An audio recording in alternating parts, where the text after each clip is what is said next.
Getsemaní. El huerto de la agonía. Del libro Iniciación Antigua y Moderna. De Max Heindel. Y cuando ellos hubieron cantado un himno, marcharon al monte de los olivos. Y Jesús les dijo: Vosotros os escandalizaréis por mí esta noche, pues está escrito: Yo heriré al pastor y las ovejas se esparcirán. Pero después de todo eso yo resucitaré e iré delante de vosotros a Galilea. Pero Pedro le dijo: Aunque todos se escandalicen, yo no me escandalizaré. Y Jesús le contestó: en verdad, te digo, que en esta noche, antes de que el gallo cante 2 veces, tú me negarás 3 veces. Pero él le contestó muy vehementemente: aunque tenga que morir, yo no te negaré de ningún modo. Asimismo afirmaron todos los demás. Y ellos llegaron a un lugar llamado Getsemaní, y Jesús dijo a sus discípulos: Sentaos aquí mientras yo voy a orar un poco más allá. Y llevó consigo a Pedro, a Santiago y a Juan, y empezó a sentirse triste, y les dijo: Mi alma está triste hasta la muerte. Velad y orad. Y él se fue un poco más allá y cayó en el suelo, y rogó que si era posible pasara de él aquella hora de congoja. Y él dijo: Abba, Padre, todas las cosas son posibles para ti, pase de mí este cáliz. No obstante, no se haga mi voluntad, sino la tuya. Y volviendo a los 3 discípulos, les encontró durmiendo, y dijo a Pedro: Simón, ¿duermes? ¿No has podido velar por espacio de 1 hora? Velad y orad para que no caigáis en la tentación. El espíritu ciertamente está dispuesto, pero la carne es flaca. San Marcos, capítulo 14, versículos 26-38. En esa anterior narración, tomada de los Evangelios, tenemos una de las más tristes y difíciles experiencias del cristiano místico, determinadas en forma espiritual.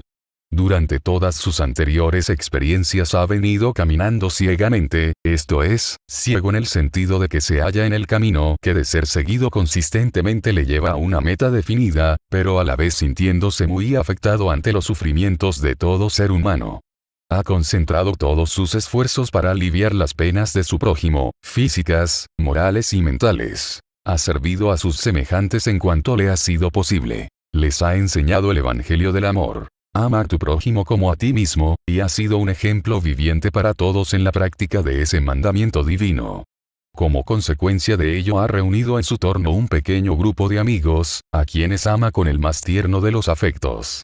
Además, les ha enseñado y servido incansablemente, llegando hasta el lavatorio de los pies. Pero durante este periodo de probación o de servicio ha quedado tan saturado de los dolores y miserias del mundo, que, sin duda alguna, es un hombre de dolores y familiarizado con las penas más que otro cualquiera. Esta es una definida experiencia del cristiano místico, y es el factor más importante para impulsar su progreso espiritual. Mientras que a nosotros nos moleste que nuestro prójimo nos venga a contar sus cuitas, mientras que procuremos evadir sus consultas y escapar de su lado, con la idea de no oír sus lamentaciones, nos hallamos aún lejos del camino.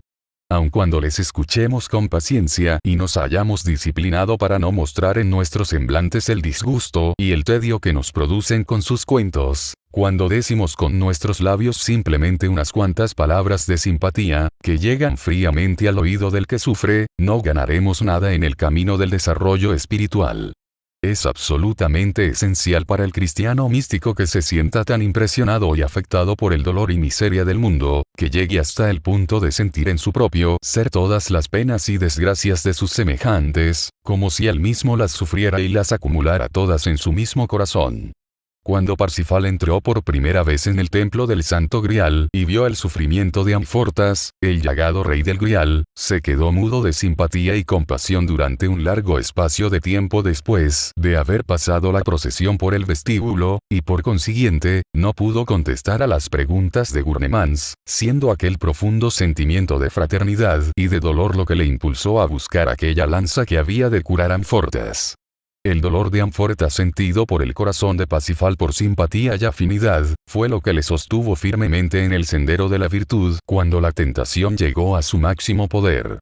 Fue aquella tan profunda sensación de compasión por el dolor del prójimo lo que le impulsó y estimuló durante muchos años a buscar al doliente rey del Grial, y finalmente cuando lo hubo encontrado, también fue aquel sentimiento de caridad humana la que le permitió y capacitó para emitir y aplicar el bálsamo curativo.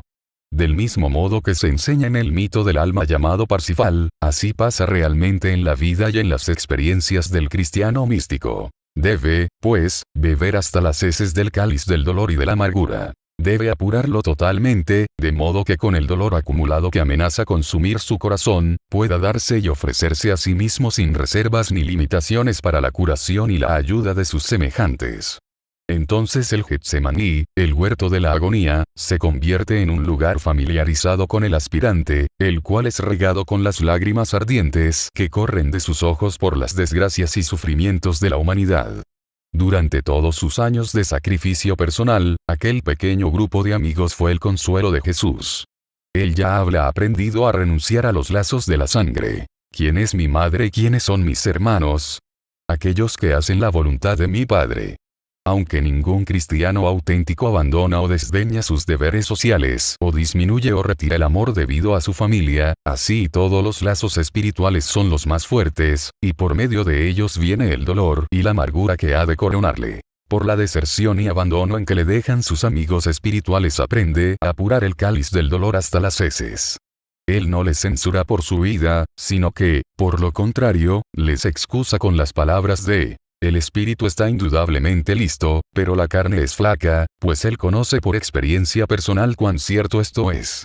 Pero él observa que en el supremo dolor ellos no pueden confortarle y, por lo tanto, él vuelve sus ojos hacia el único manantial del consuelo, el Padre Celestial. Ha llegado a un punto donde la resistencia humana parece que ha alcanzado su límite, y como consecuencia de tal suposición ora porque se le ahorre una ordalía mayor, pero con una ciega confianza en el Padre, acepta y acata su voluntad y se ofrece a él sin reservas ni límite alguno. Este es el momento de la realización. Habiendo apurado la copa del dolor hasta las heces, viéndose abandonado de todos, experimenta ese horroroso temor momentáneo de verse absolutamente solo, que es una de las más terribles experiencias, si no la mayor de todas, que puede sobrevenir en la vida de un ser humano. Todo el mundo le parece tétrico a su derredor. Él ve que a despecho de todo el bien que él ha hecho e intentado hacer, las fuerzas de las tinieblas se han conjurado para asesinarle. Él ve que la multitud que unos pocos días antes gritaba Hosana, a la mañana siguiente clamará crucifícale, crucifícale. Sus familiares y ahora sus últimos amigos han volado de su lado, así como se hallaban dispuestos a negarle. Pero cuando el aspirante se halla en el pináculo del dolor y de la amargura, se halla también más cerca del trono de la gracia. La agonía y la amargura, el dolor y el sufrimiento acumulado en el pecho del cristiano místico, es más precioso y valioso que todas las riquezas de las Indias, porque cuando ha perdido todo el acompañamiento humano y cuando se ha dado y ofrecido a sí mismo total y completamente al Padre, ocurre una transformación. La amargura se convierte en compasión, la única fuerza en el mundo que puede fortificar a un hombre para poder ascender al monte del Calvario, el Gólgota, y dar su vida por la humanidad, no un sacrificio mortal, sino un sacrificio viviente, elevándose y ascendiendo él mismo el elevar y subir a los otros. Del libro Iniciación Antigua y Moderna. De Max Heindel.